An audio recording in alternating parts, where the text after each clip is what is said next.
Pre svega, u prvom rebalansu budžeta preraspoređeno je 341 milion dinara viška sredstava. Hoću to da naglasim, prenosimo višak sredstava iz prethodne godine i raspoređujemo ih na pojedine investicije. Tu se pre svega odnosi na završetak finansiranja i izgradnje autobuske stanice, uređenje platoa na veznom traku, promenu ograde i još nekih stvari, takođe završetak gimnazije, tako da biće izuzetno obimna sezona 2026. godina.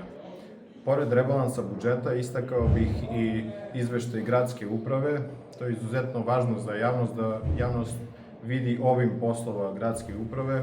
U toku 2025. godine obrađeno je skoro 20.000 predmeta, što je, složit ćete se, izuzetno veliki broj. Za razne vrste davanja preko odeljenja za vanprivredu izdvojeno je oko 1,45 miliona dinara tokom 2025. godine. Odeljenje za finansiju je ažurno radilo i pratilo budžet. Visina budžeta je bila oko 3,5 milijarde dinara.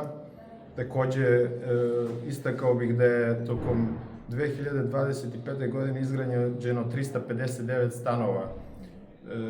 Odeljenje za urbanizam i stambeno-komunalna pitanja je izdalo toliko dozvola i ukupan broj zadnjih 5 godina je 1400 stanova, što je u mnogome poboljšalo uslove života u našem gradu.